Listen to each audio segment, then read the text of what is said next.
भरतीचा विचार चालू आहे. पण त्याच्यासाठी चांगला क्लास तर भेटला पाहिजे ना. अरे टेन्शन कशाला, आपला कोहिनूर क्लास आहेच की. 10वी व 12वीच्या विद्यार्थ्यांसाठी एक सुवर्ण संधी. आता तुम्ही स्पर्धा परीक्षेची तयारी करत असला तर ही रील तुमच्यासाठी एकदम फायद्याची आहे, कारण महिना फक्त आणि फक्त 999 मध्ये परीक्षाची पूर्व तयारी या ठिकाणी करून घेतली जाणार आहे. मी बोलायला सुमारे 43 वर्ष अनुभव असलेल्या कोहिनूर क्लास मध्ये इयत्ता 10वी व 12वीच्या विद्यार्थ्यांसाठी आता सुवर्ण संधी.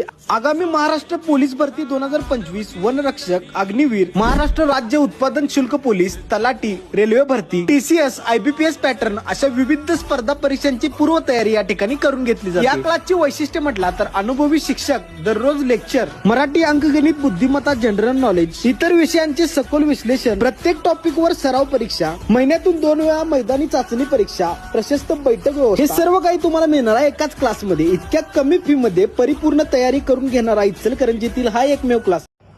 नमस्कार, मी सद्दाम सिंग मुल्ला. आपण पाहतात SM नेटवर्क पुस्तक पीपल मराठी.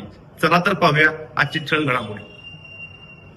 कोल्हापूर जिल्हाधिकारी कार्यालयासमोर भीमशक्ती सामाजिक संघटनेच्या वतीने पंच व पुजाऱ्यांवर जात पंचायत बहिष्काराअंतर्गत गुन्हा दाखल करण्याच्या मागणीसाठी 1 दिवसीय लाक्षणिक उपोषण करण्यात आले. यावेळी संघटना मोठ्या प्रमाणात आक्रमक झालेली पाहायला मिळाली.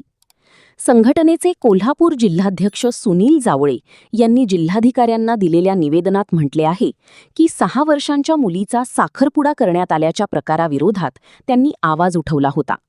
त्यानंतर संबंधित पंचांनी त्यांच्या कुटुंबावर रोष धरत भावकीची बैठक घेऊन जावळे कुटुंबाला सामाजिक बहिष्कार टाकल्याचा आरोप करण्यात आला. कोणत्याही सुखदुःखाच्या कार्यक्रमात बोलू नये, सहभागी करून घेऊ नये असा इशारा देण्यात आल्याचे निवेदनात नमूद करण्यात आले आहे. याबाबत यापूर्वी अप्पर पोलीस अधीक्षक कार्यालय आणि इचलकरंजी पोलीस ठाण्यात तक्रार देण्यात आली होती. मात्र पोलिसांनी आपसात मिटवून घेण्याचा सल्ला दिला असा आरोपही जावळे यांनी केला. दरम्यान 2 मे 2026 रोजी त्यांच्या चुलत बहिणीच्या निधनानंतर जाधवमळा येथे अंत्यविधीसाठी गेले असता पंच व पुजाऱ्यांनी अडवून शिवीगाळ, दमदाटी आणि मारहाण केल्याचा गंभीर आरोप करण्यात आला. यामध्ये त्यांच्या पत्नी व मुलांनाही मारहाण झाल्याचे सांगण्यात आले. त्यानंतर 112 वर कॉल करून पोलिसांना बोलावण्यात आले होते. या प्रकरणात पोलिसांनी केवळ मारहाण आणि शिवीगाळीची नोंद घेतली असून जात पंचायत बहिष्काराचा गुन्हा दाखल केलेला नाही. त्यामुळे येत्या 15 दिवसांत संबंधितांवर गुन्हा दाखल न झाल्यास तीव्र आंदोलन छेडण्यात येईल. तसेच जिल्हाधिकारी कार्यालयासमोर आत्मदहन करण्याचा इशारा सुनील जावळे यांनी दिला आहे. तसेच संबंधित पंचांकडून बेकायदेशीर सावकारी, गुंडगिरी आणि मालमत्तेची चौकशी करण्याची मागणीही निवेदनाद्वारे करण्यात आली आहे. याप्रसंगी लक्ष्मी गारवे, जयश्री गागडे, दीपमाला कांबळी, लता जावळी, हेमा जावळी, वैष्णवी जावळी, लक्ष्मी जावळी, राणी जावळी, संपना जावळी आदीसह भीमशक्ती सामाजिक संघटनेचे पदाधिकारी व कार्यकर्ते उपस्थित होते. आज कोल्हापूर इथं माननीय जिल्हाधिकारी दारात भीमशक्ती सामाजिक संघाच्या वतीने आज इथं लाक्षणिक उपोषण बसलेलं आहे.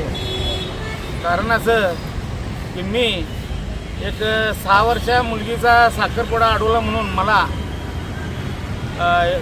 काही पंचांनी बहिष्कार केलेला आहे.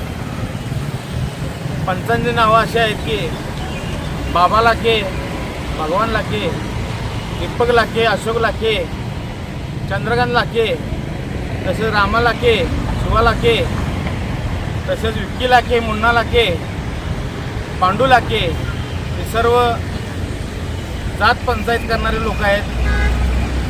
आमच्यासारख्या सामाजिक कार्यकर्त्याला अडवण्याचं काम आणि खोटे नाटे गुन्हे दाखल करायचा प्रयत्न चाललेला आहे. या माध्यमातून आज आम्ही मान्य जिल्हाधिकारी दारात यासाठी बसलेलो आहे की आम्ही जो जात पंचायतीचा गुन्हा जो दाखल करण्यासाठी आम्ही जो वेळोवेळी प्रयत्न करत आहे आणि आज पण करत आहे, येत्याला 15 दिवसात जर गुन्हा दाखल नाही झालाच तर मी मान्य जिल्हाधिकारी यांच्या दारात आत्मदहन करणार आहे.